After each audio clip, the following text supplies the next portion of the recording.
to allow an Attorney General who might not fight for our civil rights, who might not protect our gun control law, who won't protect our environment. We need one of us to be the next Attorney General of Colorado.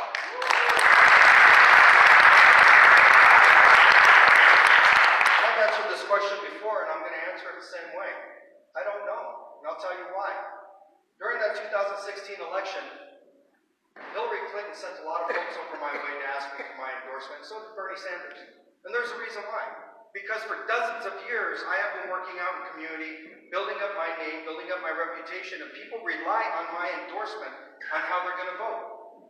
And I need to make sure that the people who are elected are going to represent their interests and aren't going to sell them out. And that means something.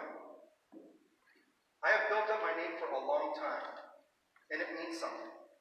It means that when I say I endorse you, then I believe that you're going to protect people of color, that you're going to protect people who belong to the LGBTQ community. You're going to protect the disabled. You're going to protect those who have no one there fighting for them except for a handful. And I'm going to be looking at those campaign finance stuff. I'm going to be looking at that because I'm nobody's dummy. I know how this game works.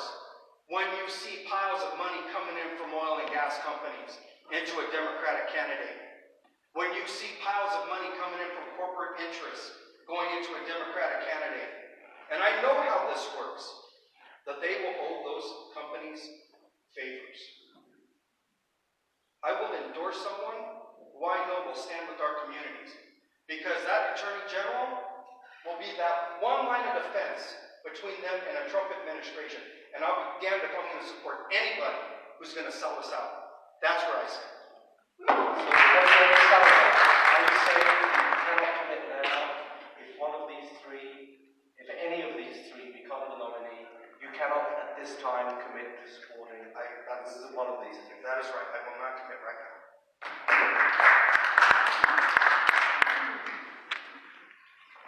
Well, I do know, and I will commit, because the states...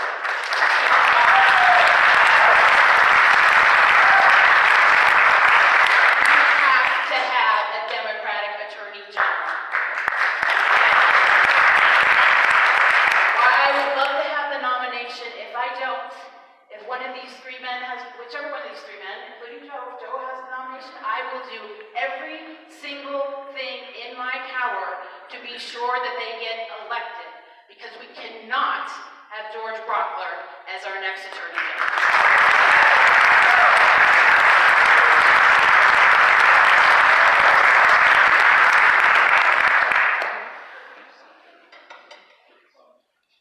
Joe, I got to tell you, I have respect for you, tremendous respect for you, for everybody up on this dais.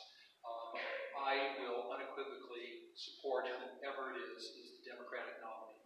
I think that we have to come together as a party. We need to make sure that we do elect a Democratic Attorney General in 2018. And that said, let me just respond to just a couple of points. And before I do that, I have to smile a little bit. I've been in a number of these forums and, gotten some of the same kinds of reactions that Daniel was talking about. And I think we really do have good candidates. I think that really demonstrates the level of engagement. I think that's so important. So the suggestions we made, although I think it's probably going to require constitutional change, that we have a Attorney General's office by committee. I don't know that that's going to happen this year. They've suggested maybe we should sort of get together and split the job.